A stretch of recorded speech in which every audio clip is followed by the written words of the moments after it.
हरे रामेति कृष्णेति नाम संकीर्तनं सदा लोकक्षेमाय कुर्वन्तं प्रेमिकं सद्गुरुं भजे। जय बोलो श्री प्रेमिकेंद्र सद्गुरुनाथ महाराज की जय। सर्व संतनों की जय। ராதே கிருஷ்ணா சகீஸ். இப்போ ஸ்ரீ துளசிதாஸ் மகாராஜுக்கு மீரா பத்திரம் எழுதி கொடுத்தா அப்படின்னு சொன்னோம் இல்லையா, அந்த மகாத்மாக்கள் கையில் ஒப்படைச்சான்னு. அந்த பத்திரம் என்ன அப்படின்றது இதிகாசத்தில் இருக்கு.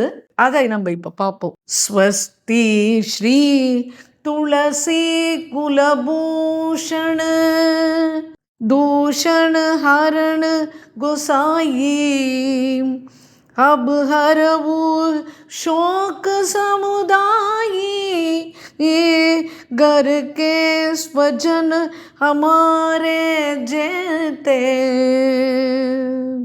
स्वस्ति श्री तुलसी कुलभूषण दूषण हरण गोसाई बारंबारम प्रणाम करूं अब हरवू शोक समुदायी।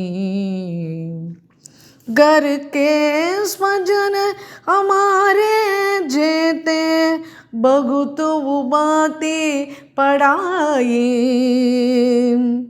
राम भजन और नाम रटन में देत कलेश मघाई। बाल समय में मीरा कीनी गिरिधर लाल मिताई। सो तो अब झूठे नई में कम लगन लगी बई आई।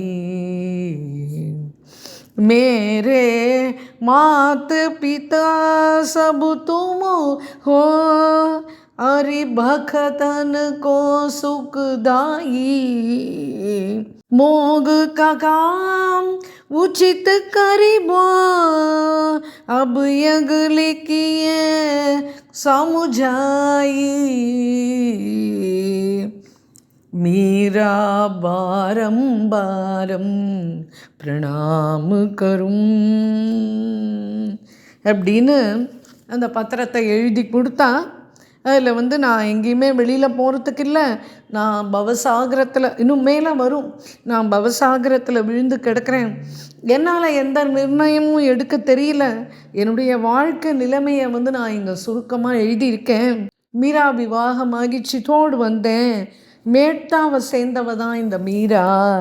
குழந்தையிலேயே எனக்கு கிரிதர்கிட்ட பதி பாவம் உண்டாயிட்டு, அன்னிலேருந்து கிரிதரனை தான் நான் பஜனை பண்ணின்னு இருக்கேன். சரீரை பற்றியும் பகவத் சரணம் அடைஞ்சிட்டார். இப்போ வர்த்தமானில் இருக்கிற ராஜா இருக்கானே, அவன் எனக்கு ரொம்ப கஷ்டத்தை கொடுக்குறான், என்னால் தாங்கவே முடியல. நேற்று ராத்திரி பகவானுடைய சிங்காசனத்தையே தட்டி விட்டுட்டான், பகவத் பாத்திரங்களெல்லாம் தூக்கி எரிஞ்சான், பகவானுடைய ஆடைகளை எடுத்து அவனுடைய காலால் மிதிச்சான். என்னுடைய மனம் ரொம்ப கிளேஷமாக இருக்குது. சாஸ்திரம் சொல்கிறது ஸ்திரீ புக்காத்தை விட்டுட்டு போகக்கூடாது அப்படின்னு. விவாகம் ஆன பிறகு அவர்களுடைய கண்காணிப்பில் தான் வாழ வேணும் அப்படின்ற இருக்குன்றதுக்கு. ஆனால் எனக்கு ஒன்றுமே வழியே தெரியல. மீரா எப்போ பகவத் சரணம் அடைய போகிறேன்?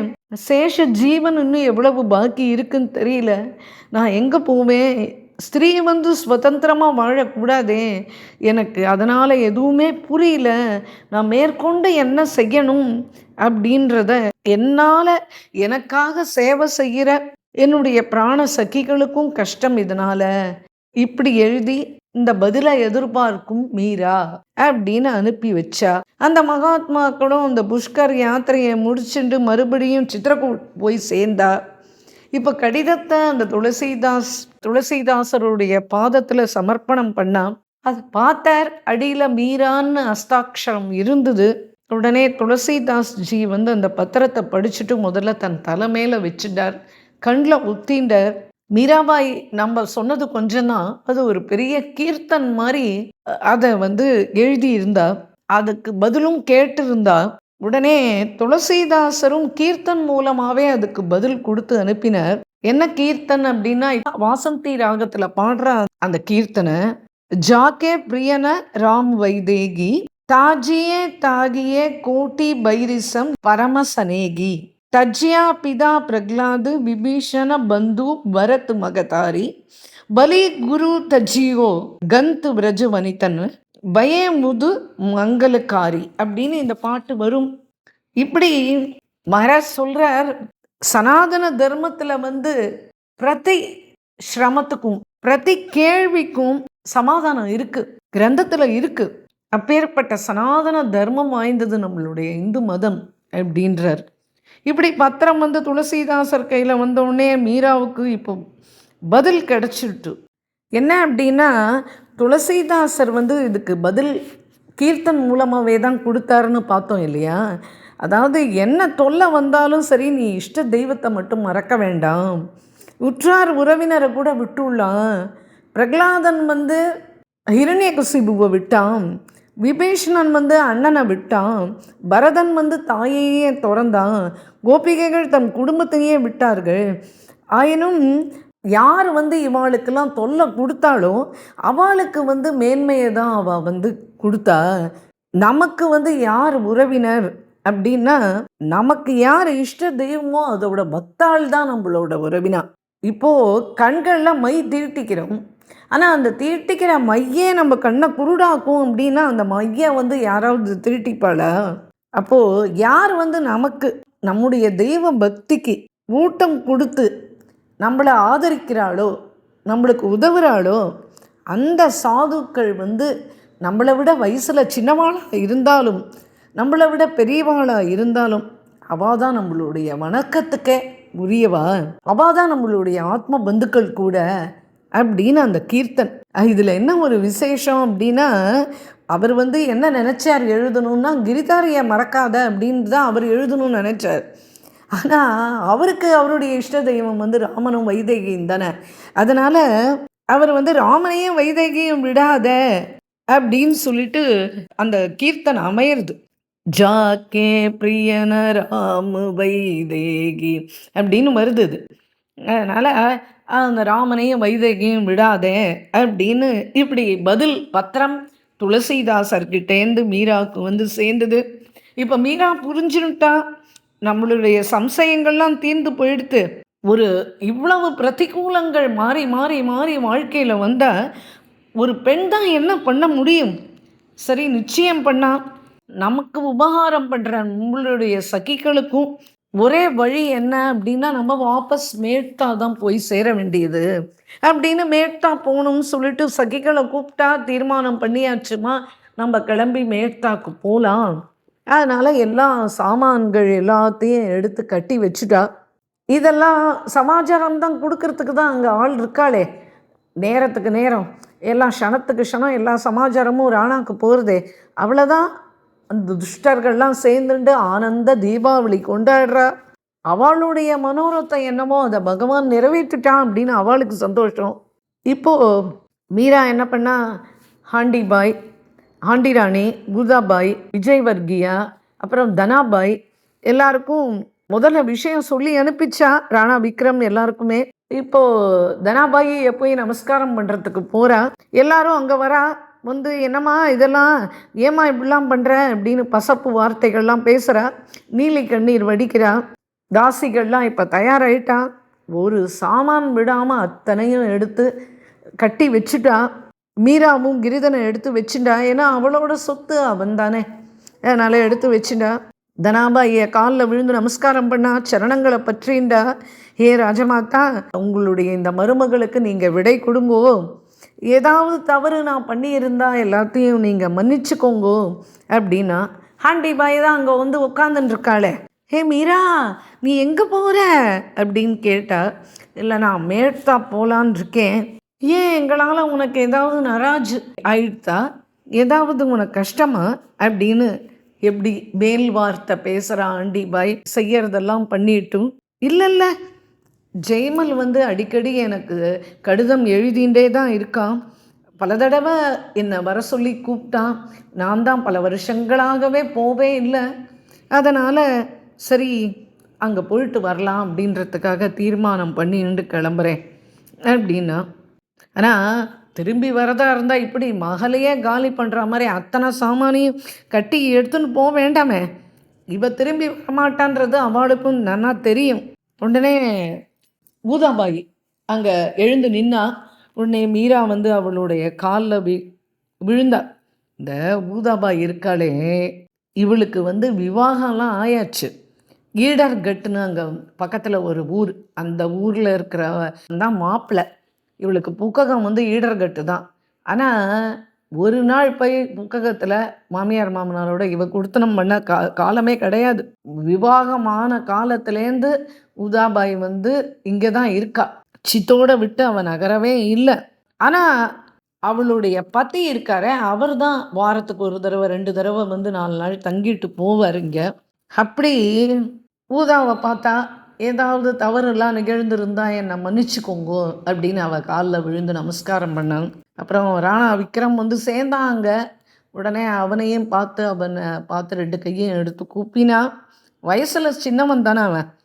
ஆனால் 2 கையும் மீரா கூப்பி, ஏதாவது தவறுகள் நடந்திருந்ததுன்னா நீங்கள் என்னை மன்னிச்சுக்கணும். ஏன்னா பண்ணது பூரா அவா. ஆனால் இவன் மன்னிப்பு கேட்குறா. ஏன் அப்படின்னா அதுதான் பக்தனுடைய மனம். ராணாவிடம் மன்னிப்பு கேட்டுண்டா. உடனே ராணா பேச தொடங்கினான். ஹே மீரா, அதெல்லாம் ஒன்றும் இல்லை பாய்ஸா. உங்கள்கிட்ட வந்து எங்களுக்கு எந்த விரோதமும் கிடையாது பாய்ஸா. ஆனால் நீங்கள் செய்கிற இந்த பஜனை, கீர்த்தனை, பூஜை, நிருத்தியம் இதெல்லாம் எங்களுக்கு அறவே பிடிக்காது. ஏதாவது தவறு எங்கள் சைட்லேருந்து உனக்கு நடந்து இருந்தது அப்படின்னா உடனே இப்படி அவன் ஆரம்பித்த உடனே மீராவுக்கு பிடிக்கவே இல்லை உள்ளூர. ஆனால் மேலே பேச ஆரம்பித்தா மீரா. பாருங்க ராணாஜி, நீங்கள் எப்படி வாழணும்னு தீர்மானம் பண்ணி இருக்கேளோ அந்த பிரகாரம் நீங்கள் இருங்கோ. நான் என்ன நினச்சேன் அப்படின்னா உங்கள் எல்லாரையும் வைஷ்ணவர்களாக ஆக்கி நாம் எல்லாரும் சேர்ந்து குடும்பத்தோடு பஜனை பண்ணுவோம் அப்படி தான் நான் ஆசைப்பட்டேன். ஆனால் என்னை பொறுத்த வரைக்கும் என்னை விட உங்களுடைய எண்ணம் தான் ரொம்ப மேலானது. அதனால் உங்களால் என் வழிக்கு வர முடியாது, அதே மாதிரி என்னாலையும் உங்கள் வழிக்கும் வர முடியாது. அதனால் நீங்கள் இப்போ எனக்கு விடை கொடுத்து என்னை அனுப்பி விடுங்கோ அப்படின்னு கிளம்பிட்டா அங்கேருந்து. இப்போ மகர்லேருந்து வண்டி கிளம்ப போகிறது. மீரா வண்டியில் ஏறலை, வண்டிக்கு பின்னாடியே நடந்து வந்துட்டுருக்கா. ஏதோ மனசு ரொம்ப கனமாக இருக்குது அவளுக்கு. அப்படி நடந்து வந்துட்டே இருந்தவன் ஒரு இடத்துக்குள்ளே நுழைஞ்சான். உடனே சம்பா சக்கி வந்து, பாய்ஸா பாய்ஸா, எல்லார்கிட்டையும் தான் விட பெத்துண்டாச்சு, இன்னும் எங்கே போயின்னு இருக்கேன், நீங்கள் எங்கே போகிறேன்? அவளுக்கு பயம், இன்னும் வேறு எதுலையாவது போய் மீரா மாட்டின்ற கூடாதே அப்படின்னு. இப்போ மீரா வந்து தன்னுடைய பாதுகைகளை கழற்றினா. வெறும் காலோடு தான் நடந்தா. இப்போ அவள் எங்கே போனான்னு சொல்ல முடியுமா உங்களால்? எந்த அறையில் வந்து போஜராஜனுடைய சித்திரப்பட்டம் இருந்ததோ அந்த அறைக்குள்ளே நுழைஞ்சா. உள்ளே போய் அந்த போஜராஜனுடைய படத்துக்கு எதிரில் விழுந்து அப்படியே வணங்கினா. ஹே என்னுடைய மித்ரா, இப்போ எனக்கு நீங்கள் விடை கொடுத்து அனுப்ப வேண்டும். உங்கள் கூட தான் இந்த சித்தோடுக்கு வந்தேன். நீங்களும் போகும்போது என்ன சொல்லிட்டு போனேள் அப்படின்னா, நீ இங்கேயே தங்கி இருமா, உனக்கு சகல வசதிகளும் பண்ண சொல்லியிருக்கேன் அப்படின்னு சொன்னேன். ஆனால் பரிஸ்திதி இப்போ எப்படி இருக்குன்றது உங்களுக்கே தெரியும். உங்கள் உபகாரத்தை நான் என்றைக்கும் மறக்க மாட்டேன். உங்கள் ஆதரவு இல்லை அப்படின்னா எப்போவோ நான் மரித்து போயிருப்பேன். உங்கள் உபகாரம், உங்களுடைய பரிவு, உங்களுடைய உபசரணை, உங்களுடைய பெருந்தன்மை எதையும் நான் மறக்க முடியாது. நீங்கள் எனக்கு விடை கொடுத்து அனுப்புங்கோ. இந்த மீரா என்னால் உங்களுக்கு ஏதாவது அபராதம் நேர்ந்து இருந்தால் அதுக்காக இந்த தருணத்தில் நான் உங்ககிட்ட மன்னிப்பு கேட்குறேன். இதை சொல்லிகிட்டே இருக்கும்போதே மீரா கண்கள்லேருந்து பொல பொல பொல பொலன்னு அப்படியே கண்ணீர் வழியிறது. அழறா, விக்கி விக்கி அழறா. உடனே அவளால் பேச முடியல. கீழே விழுந்து போஜராஜ் நமஸ்காரம் பண்ணா. மீரா சரீரத்தினுடைய பத்தி இல்லையா, அந்த தர்மம் இருக்கு இல்லையா, அதுக்கு மீரா விழுந்து வணங்கினா, 2 கையும் எடுத்து கூப்பினா. கடந்த கால சிந்தனைகள்லாம் அவளுடைய மனசை போட்டு இப்போ வாட்டுறது. அதுக்கப்புறமா மெல்லமா அவளை சுதாரிச்சுண்டா. யார் இருக்கா அவளுக்கு? அவளே தான் அவளை சுதாரிச்சுக்க வேண்டியதா போகிறது. கிளம்பிட்டா. சதா சதா சதா சித்தோட விட்டுட்டும் மேடுத்தா கிளம்பி வந்துட்டா. இப்போ ராணா விக்ரம் விழா எடுத்து கொண்டாடுறான். பா, இனிமே தான் நமக்கு வாழ்க்கையிலேயே நிம்மதி. இனிமே நம்ம கவலையே இல்லாமல் இருக்கலாம். இன்னைக்கு தான் நான் ஆனந்தமாக தூங்க போகிறேன். ஒரு வழியாக எப்படியோ கிளம்பிட்டான் அந்த மாய மந்திரக்காரி அப்படின்னு எல்லாரண்டையும் சொல்லி கையை தட்டி ஆஹா ஆஹான்னு சிரிக்கிறான். அங்கே மீரா மனசில் ரொம்ப பாரத்தோடு தான் மேட்தா அரண்மனைக்குள்ளே நுழையிறா. எத்தனையோ நாட்கள் கழித்து அந்த குழந்தை திரும்பியும் தன்னுடைய பிறந்தகத்துக்கு வரா. ஜெய்மல் அவளை நன்னா தான் வரவேற்றான். நன்னா அவட்ட உட்காந்து ஆதரவாக பேசினான். அம்மா குழந்தை, நீ இனிமேல் இங்கேயே இருமா, நீ எங்கேயும் போக வேண்டிய அவசியம் இல்லை, அதனால் நீ இனிமேல் இங்கே இரு. அங்கே என்ன ஆச்சுமா சித்தோடில்? சரி, அதை பற்றி விடு. பக்தனுக்கு யார் துக்கம் தராளோ அதனுடைய பரிணாமத்தை அவள் அனுபவிச்சுத்தானே ஆகணும். அதனால் நீ இந்த இடத்துல இருந்துக்கோ, உன்னுடைய மகள்லேயே நீ இருந்துக்கலாமா, உனக்கு என்னென்ன சௌகரியங்கள் வேணுமோ எல்லாத்தையும் நாங்கள் பண்ணித்தரோம், நீ ஆனந்தமாக இருக்கணுமா அப்படின்னு. இப்போ என்ன ஆச்சு அப்படின்னா, மீரா சித்தோட விட்டு கிளம்பி வந்தால் சில வாரங்கள் கூட ஆகலை. அந்த வருடமே கழிந்து முடியலை. இப்போது முகலாய ராஜா பகதூர் ஷா அவன் என்ன பண்ணான், சித்தோட முற்றுகையிட்டான். இப்போது இந்த ராணா விக்ரம் தானே போருக்கு போகணும். அவனுக்கு இந்த போருக்கு போகிறதுக்கு முடியல. சேனாதிபதி சொன்னார், சரி உனக்கு அந்த அளவுக்கு தில் இல்லை, உனக்கு தைரியம் இல்லை அப்படின்னா அப்போ ஒன்று பண்ணு, அவனோட நம்ம சமரச பேச்சுவார்த்தை நடத்தலாம் அப்படின்னார். அப்புறம் பகதூர் ஷாவோட பேச்சுவார்த்தை நடத்தினா. உடனே மாண்டு ராஜ்யம் அதை அப்படியே கொடுக்கறதா ஒத்துன்ட்டான்.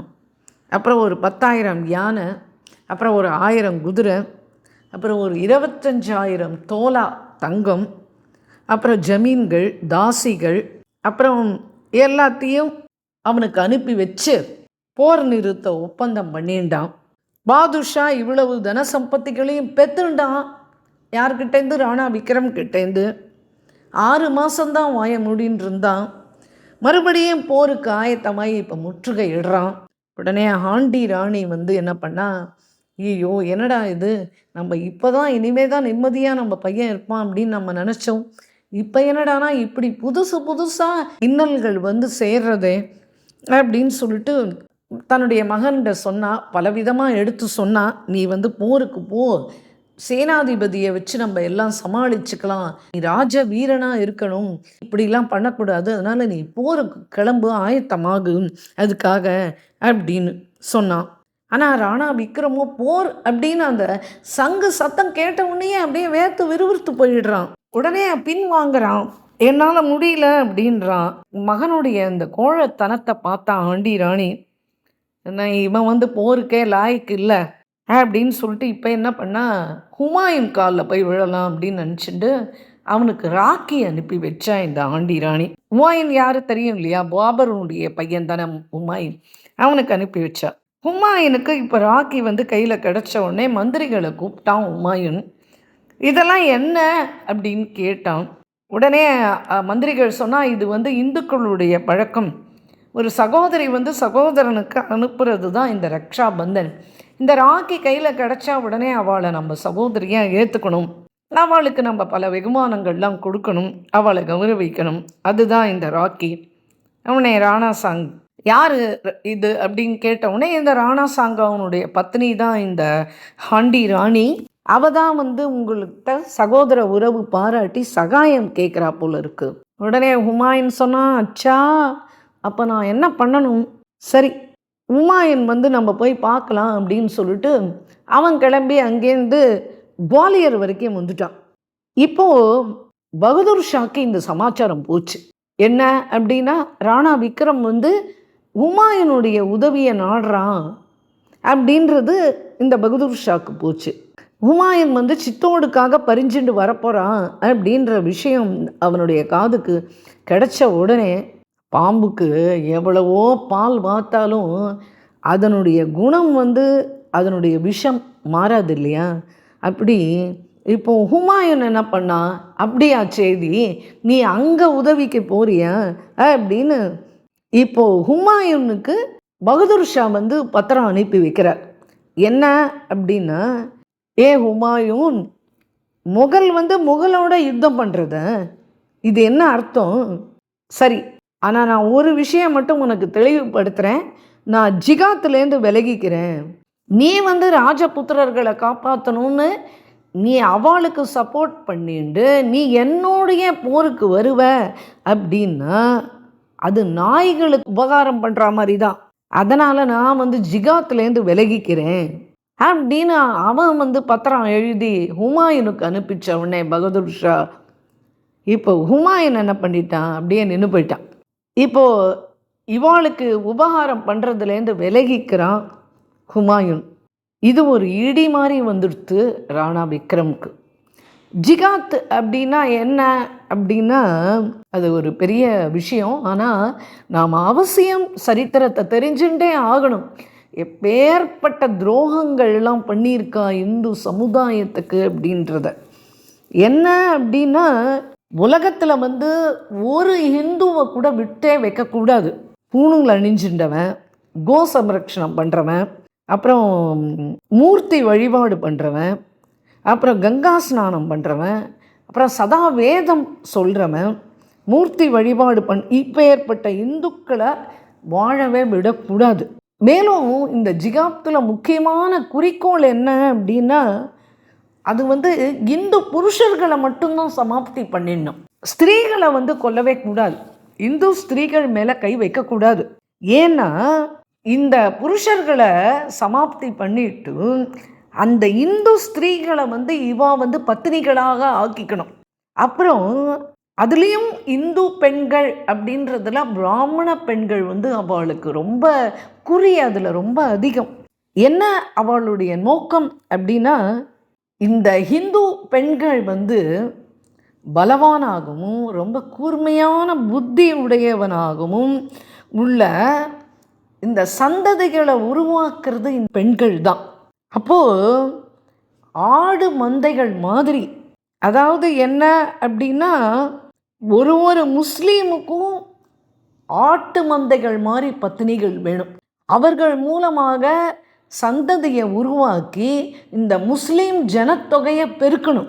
அதுக்கடுத்தது அப்போ முஸ்லீம் ஜனத்தொகை அதிகமாகும் போது அவளுக்காக சட்டத்திட்டங்கள், அவளுக்காக நாடு எல்லாத்தையும் பண்ணிக்கணும். இப்படி இந்து ஆண்களை வந்து சமாப்தி பண்ணுறது அப்படின்றது தான் அவளுடைய குறிக்கோள். அதுக்காக அவள் வந்து அந்த ஜிகாத்துன்னு ஒரு இது வச்சுட்டு இருந்த அமைப்பு.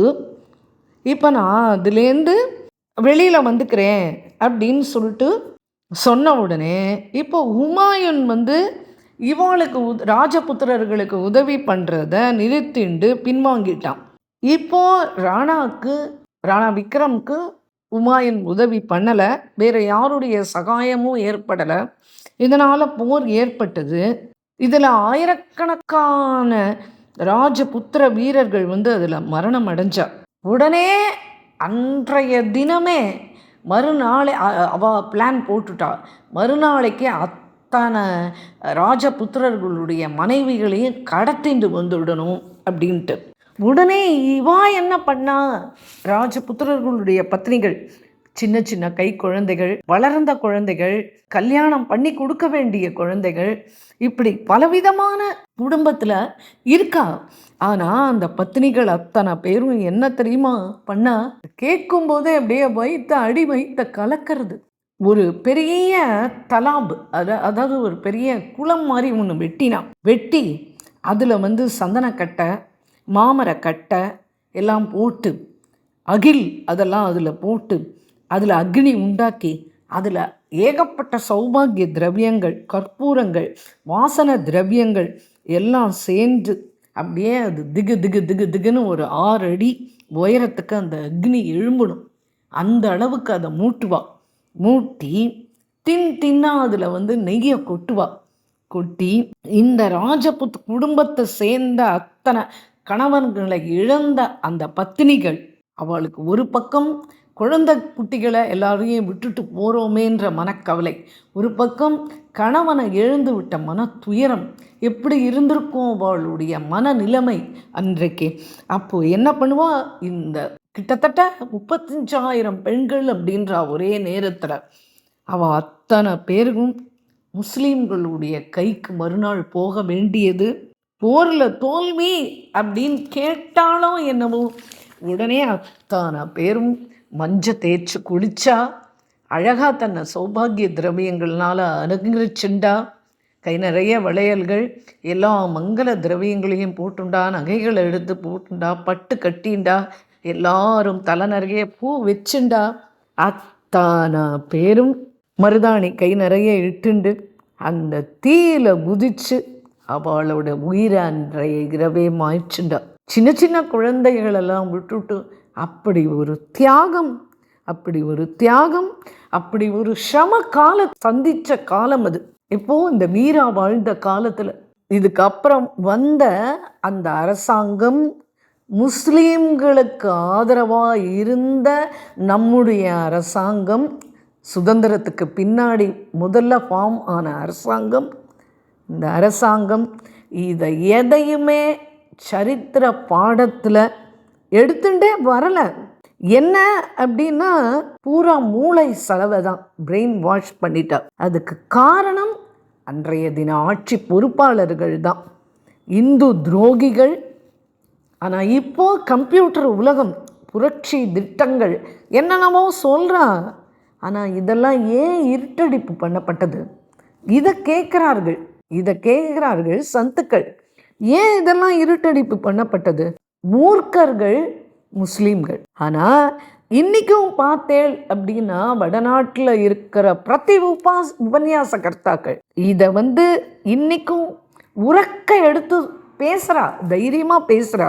ராணி பத்மாவதி காலத்தில் இந்த உடன்கட்டை ஏறினா, அதுக்கப்புறம் இந்த சதி, அடுத்தது இதே அலாவுத்தீன் கில்ஜி சித்தோட தாக்கினார் இல்லையா, அப்போவும் இதே 30,000-40,000 பெண்கள் அந்த பதிகளுக்கு அந்த பிரேதங்களுக்கு நமஸ்காரத்தை பண்ணிட்டு முதல்ல குதிச்சது பத்மாவதி மட்டும் இல்லை, அவளுடைய குழந்தைகள், அவளுடைய பேத்திகள், அவளுடைய மருமகள்கள், பெண்கள் எல்லாரையும் ஒட்டுமொத்தமாக சேர்த்துட்டு அப்படியே அந்த தீக்குண்டத்தில் அவள் இறங்கினான்.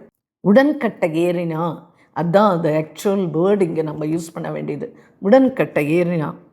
அப்போது இப்போ இவாள்லாம் அந்த சதி நெருப்புல அவெல்லாம் இறங்கி, இப்படி இன்னும் சொல்ல நிறைய இருக்குது, சொன்னால் அந்த சரித்திரம் தான் நீண்டுண்டே போகும். அப்போது அந்த அக்னி குண்டமானது ஒரு நாள் பூரா எரியுமா. மறுநாளைக்கு காலையில் மிச்சம் இருக்கிற போர் வீரர்கள்லாம் இருக்காளே, அந்த பஸ்மத்தை எடுத்து குழைச்சி அதை நெத்தியிலாவா திலகமாக இட்டுண்டு வாயில் துளசி பத்திரத்தை வச்சுண்டு போருக்கு போகலாம். அவளுக்கு மனசில் எத்தனை பாரம் இருந்திருக்கும். ஏன்னா எதுக்கு வாயில் அந்த துளசி தளத்தோட போகிறா அப்படின்னா, கண்டிப்பாக அவெல்லாம் பீரங்கிகள்லாம் வச்சுட்டு சண்டை போடுவா. இவாக்கிட்ட அந்த பீரங்கி அதெல்லாம் கிடையாது. இவா அந்த பழைய காலத்து அபில் அம்பு போடுறது, அந்த மாதிரி தான் இவாளுடைய போர் முறையே. அதனால் இவாளுக்கு தெரியும் இவாளால் பழிச்சு வர முடியாது அப்படின்ட்டு.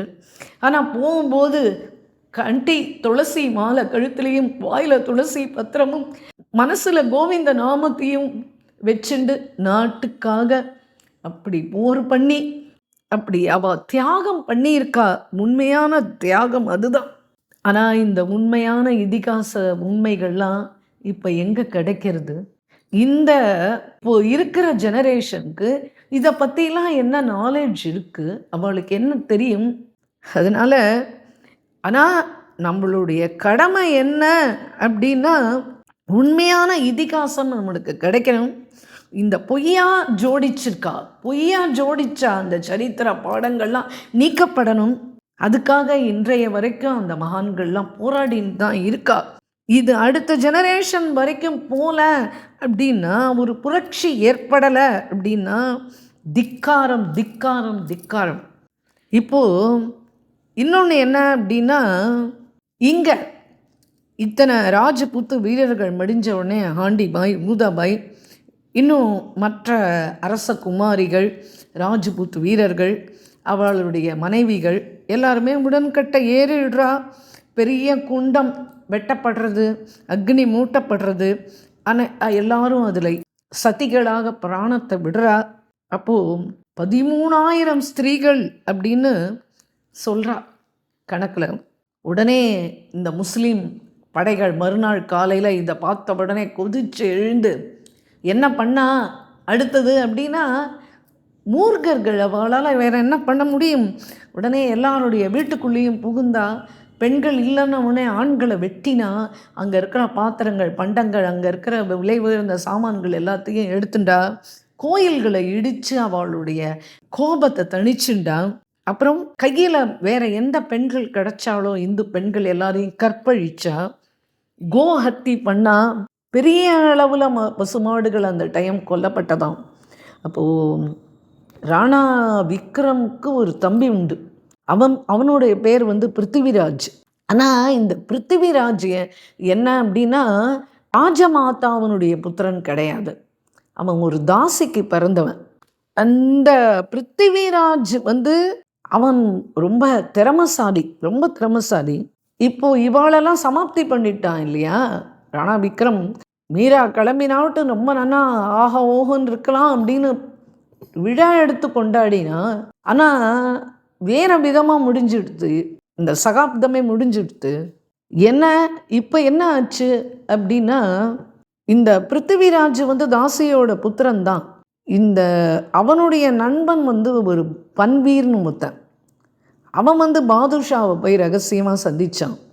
அவன் என்ன சொன்னான், நீங்கள் என்ன கேட்குறாளோ அதை நான் தரேன், ஆனால் ராணா விக்ரம் தூங்கின்னு இருக்கான், இப்போது தான் சரியான சமயம் அவனை வீழ்த்திடலாம் அப்படின்னு அவன் போய் சொல்கிறான். இப்போ பன்வீர் அவனுடைய அறைக்கு போனான். எப்படி மீரா சரித்திரத்தில் தல்வாரை மீரா மேலே வீசினானோ ராணா விக்ரம், இப்போ ராணா விக்ரம ஒரே வீழ்த்தில் வெட்டி வீழ்த்தினான். ராணா விக்ரம் பரமபதம் அடைஞ்சிட்டான். வெளியில் இப்போ பன்வீர் என்ன பண்ணான், வெளியில் வருத்தப்படுறதா காமிச்சுண்டு பாசாங்கு பண்ணி நீலி கண்ணீர் வடிக்கிறான். இப்போ ராணா விக்ரம் இறந்தாச்சு. இப்போ ராணா சங்காவுனுடைய கடைசி சந்தானம், அந்த குலத்துக்குன்னு இருக்கிற ஒரே ஒரு பையன் உதய் சிங். அவனுக்கு இப்போ 5 வயசு. அவனையும் சமாப்தி பண்ணிடணும் அப்படின்னு தீர்மானம் பண்ண ஆகுவா. உடனே இந்த விஷயம் தெரிய வந்தது. உடனே உதயசிங்கனுடைய அம்மா பன்னாத்தாயி, அவள் தாசிங் தான் சொன்னோம் இல்லையா. அவள் என்ன பண்ணா, ஹாஹா என்னுடைய மகனை நான் இழக்கிறதா, ராஜா எவ்வளவோ செஞ்சிருக்கார் நம்மளுக்கு, இவனை எப்படியாவது காப்பாற்றி திரும்ப இவனை இந்த நம்மளுடைய நாட்டை மீட்கணும் அப்படின்னு அந்த நாட்டு பற்று அவளுக்கு. உடனே அவள் என்ன பண்ணா, வெளியில் பார்த்தா, அப்போது துப்புரவு தொழிலாளி, அவளெல்லாம் மெகத்ராணின்னு தான் அவளெல்லாம் கூப்பிடுவா. அவள் பெருக்கின்னு இருந்தா. உடனே அவளை உள்ளே கூப்பிட்டா, அம்மா நீ உடனே எனக்கு ஒரு உபகாரம் பண்ணணும், உனக்கு என்ன வேணால் கொடுக்குறேன், என்னன்னா நீ உன்னுடைய கூடையை எடுத்துட்டு வா, இந்த குழந்தைய நான் அப்படியே ஒரு துணியில் சுற்றி அந்த கூடையில் அடியில் போடுறேன், அதுக்கு மேலே ஒரு துணியை போடுறேன், அதுக்கு மேலே நான் குப்பையை மாறி பெருக்கின குப்பையை அதில் போட்டு அப்படியே அந்த குழந்தைய சீக்கிரமாக நீ வீட்டுக்கு கொண்டு போய் அந்த குழந்தைய எப்படியாவது நீ உயிர் பிழைக்க வச்சு அந்த குழந்தை முன்னண்ட வளரட்டும், என்ன பண்ணணுமோ அதை நானே உனக்கு எல்லாம் கொடுத்து அந்த குழந்தைய நான் மீட்டு செல்வேன் காலம் வரும்போது, அது வரைக்கும் நீ அந்த குழந்தைய பார்த்துக்கோன்னு சொல்லிட்டு தன் கழுத்தில் இருக்கிற நகைகளை தூக்கி அந்த கூடைக்குள்ளே போட்டு அந்த குழந்தை மேலே அனுப்பி வச்சா. இந்த பன்னாத்தாயி மட்டும் அந்த மெகத்ராணியினுடைய காலை பிடிச்சுன்னு அன்னைக்கு தினம் அழுது அந்த பரம்பரையை காப்பாற்றலை அப்படின்னா, பிற்காலத்தில் இந்த பிருத்திவிராஜ் மறுபடியும் சாம்ராஜ்யத்தை நிறுவனம் எப்படி, இதாவது எப்படிலாம் பதில் கிடைக்கிறது பகவானுடையது துஷ்டர்களுக்கு, அதே சமயத்தில் நம்மளுடைய நாடு என்ன சிரமங்களெல்லாம் சந்தித்து வந்திருக்கு, இதெல்லாத்தையும் நம்மளுடைய சமுதாயத்தில் தெரிஞ்சுக்கணும் இல்லையா.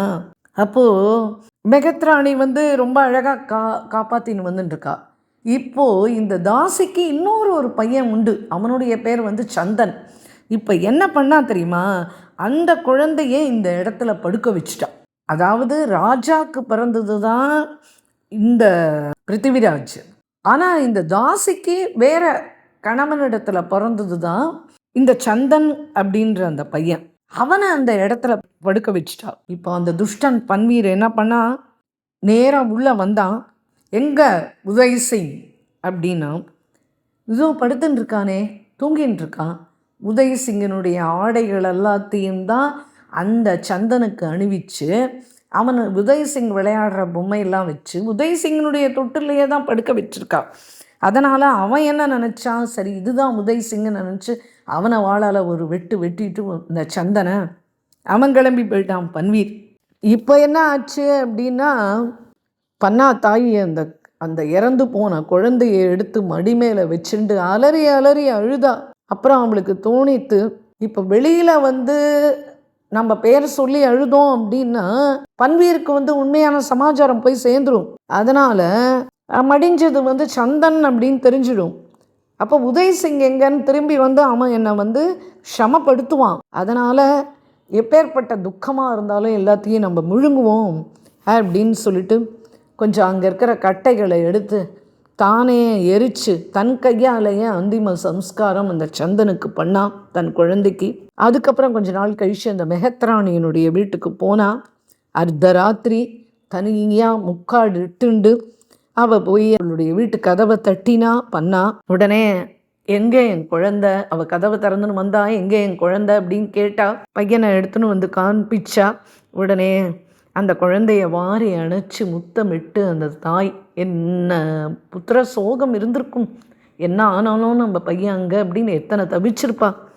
உடனே வேற ஒரு துணியை மாற்றிண்டு அந்த குழந்தையும் தூக்கிண்டு அந்த நதியை கடந்து வேற ஒரு இடத்துக்கு போயிட்டா. அந்த பன்னா தாசி எப்படியோ தப்பிச்சு போயிட்டா. இப்போ உதயசிங்கம் வந்து லாலனை பாலனை பண்ணி ரொம்ப அழகாக வளர்க்குறா. ரொம்ப மகா பெரிய வீரனாக அவனை தயார் பண்ணுறா. சர்வசாஸ்திரங்களும் கற்றுக் கொடுக்குறா அந்த குழந்தைக்கு. இப்போ உதயசிங் பெரியவன் ஆன உடனே அவனை போட்டி வளர்த்தா. இதே தான் எப்படியாவது திரும்பி அந்த நாட்டை கைப்பற்றினும், நாட்டுப்பற்ற ஊற்றி வளர்த்தா. இப்போ உதயசிங் பெரியவனானான். உடனே போருக்கு கிளம்புனான், வெற்றியும் பெற்றான். இன்றைய தினம் உதய்பூர் அப்படின்னு சொல்லிட்டு நம்ம போகிறோமே, ராஜஸ்தானில் பார்க்குறோமே, அது வந்து அவனுடைய பேரால் தான் அந்த ஊருக்கு உதய்பூர்ன்ற பேர் வந்தது. அப்படி ராஜாவானாலும் ஒரு ராஜாவா ஆன உடனே முதல்ல என்ன பண்ணணும், குலதேவி பூஜை தான் அவள் பண்ணுவா. ஆனால் இவன்கிட்ட சொல்கிறா, நீ குலதேவி பூஜை பண்ணணும்ப்பா, கிளம்பு அப்படின்னு ராஜ புரோகிதர் வந்து சொல்கிற.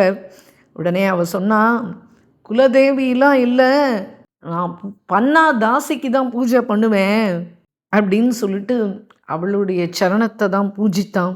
இன்னைக்கு இந்த பன்னா தாசியினுடைய தியாகம் அது ரொம்ப பிரசித்தியானது ராஜஸ்தானில். அப்போது மீராக்கு என்ன ஆயிடுத்து இங்கே அப்படின்னா, அந்த சித்தோட விட்டு கிளம்பின உடனே அந்த சித்தோட பூரண அழிவை சந்திச்சுடுது. மீரா வந்து மேவாட்டில் அப்படி இப்படியுமா ஒரு வருஷ காலம் வசிச்சா. இப்போ ஜோத்பூருடைய ராஜா மாலவ் நரேஷ் அவன் என்ன பண்ணா, முகலாயர்கள் பேச்சை கேட்டுண்டு மேட்தா மேலேயே அவன் வந்து படையெடுத்தான். உடனே இந்துக்கள் மேலேயே இப்படி இழைச்ச மகா பெரிய கொடுமைகள். இதெல்லாம் முஸ்லீம் ராஜாக்கள் பண்ண தந்திரங்கள். அப்போது மீராபாய் தன்னுடைய தாவூஜி, அப்போது ஜெய்மல் இல்லை, இந்த ஜோத்பூர் நரேஷ் முஸ்லீம்களை கூட்டிண்டு வந்து இவன் இந்து அவளுடைய முஸ்லீம்களுடைய உபகாரத்தை பெற்றுண்டு யுத்தம் பண்ணுறான். இப்போ மீராபாயினுடைய தாவூஜி வந்து பீரம் தேவ்ஜி, அவர் என்ன பண்ணார், பீரம் தேவ்ஜி மீராவை அழைச்சிண்டு முக்கியமான நகை நட்டுக்கள் பொக்கிஷங்கள் கொஞ்சம் பணம் எல்லாத்தையும் எடுத்துட்டு சைனிக் சில பேரை முக்கியமானவாளை மட்டும் கூட்டுண்டு மேட்தாலேருந்து ராத்திரியாக கிளம்பி அஜ்மீர் வந்தா. அஜ்மீர் வந்திருந்தாலும் அங்கேயும் முஸ்லீம்களுடைய தொந்தரவு. அதுக்கப்புறம் என்ன பண்ணா, அங்கேருந்து கொஞ்ச நாள் கழிச்சு நரானா வந்தா. இப்போ நரானா இடத்துக்கு வந்த உடனே அங்கே பீரம் தேவ்ஜி அங்கே தான் இருக்கார் அப்படின்னு எப்படியோ முஸ்லீம்களுக்கு செய்தி தெரிஞ்சு போன உடனே அவரை எப்படியாவது கொன்னுடணும் அப்படின்னு சொல்லிட்டு அங்கே வரா. ராத்திரி வேளை. உடனே இவன் என்ன பண்ணா, அவன் கிளம்பிட்டான் அப்படின்ற செய்தி கிடச்ச உடனே மீராவை அழிச்சுண்டு அங்கேருந்து அவன் புஷ்கருக்கு போயிட்டான். இது புஷ்கர் தீர்த்த யாத்திரை இடம் இல்லையா, அங்கே தைரியமாக இவன் முகல்கள் வரமாட்டான். இந்த 6 மாத காலம் அவள் கொஞ்சம் நிம்மதியாக புஷ்கரத்தில் இருந்தால் எந்த தொந்தரவும் இல்லை.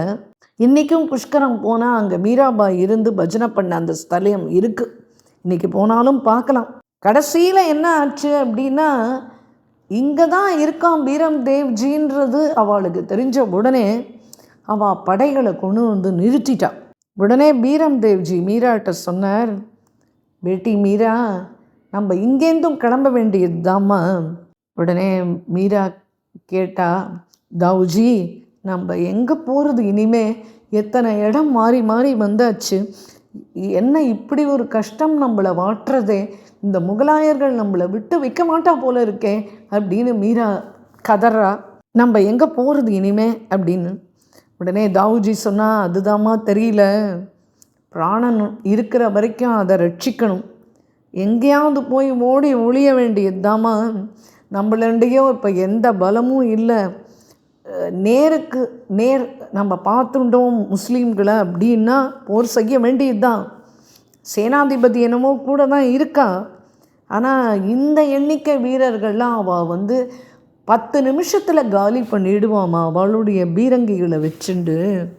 அதனால் நம்ம இந்த புஷ்கரையும் விட்டு கிளம்ப வேண்டியது தான் அப்படின்னு அவர் போய் படுத்துட்டார். இன்றைய இரவு மீராவுக்கு தூக்கமே பிடிக்கல. கிரிதரை எடுத்துட்டு போய் சயனத்தில் விட்டா.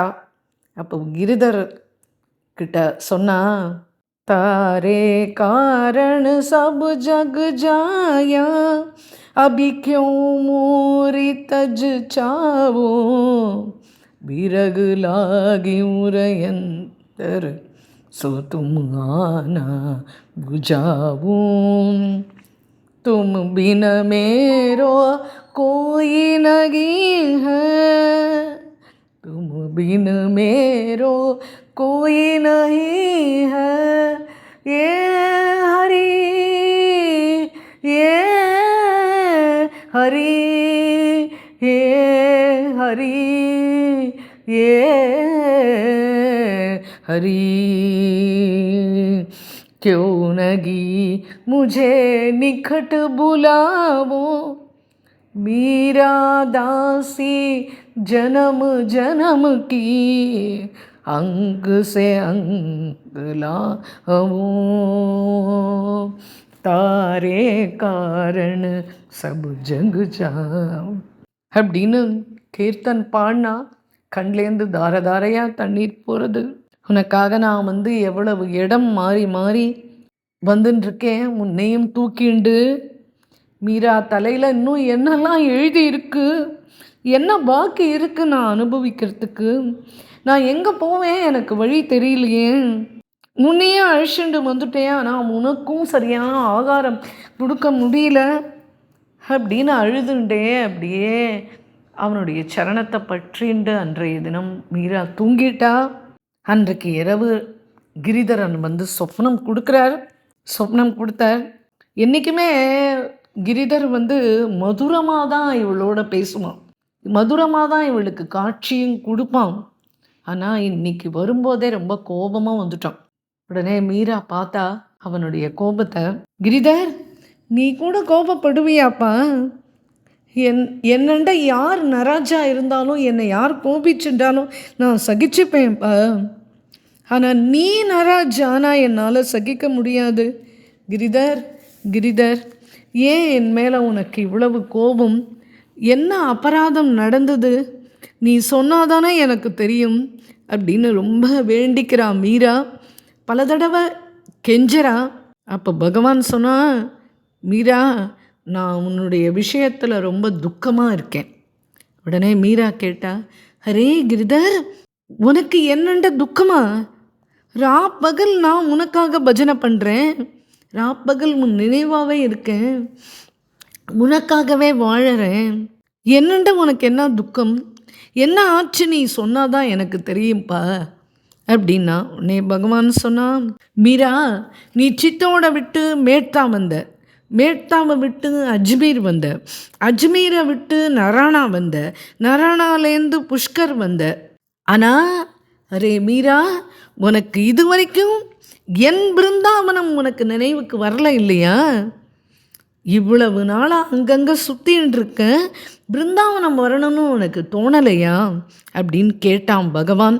உடனே மீரா சொன்னா, ஹரே கிரிதர், நிஜமாகவே பிருந்தாவனம் நினைவுக்கு வரல, நான் போய் சொல்ல மாட்டேன்.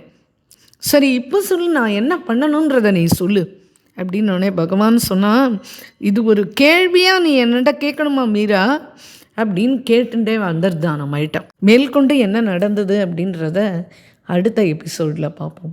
ராதே கிருஷ்ணா.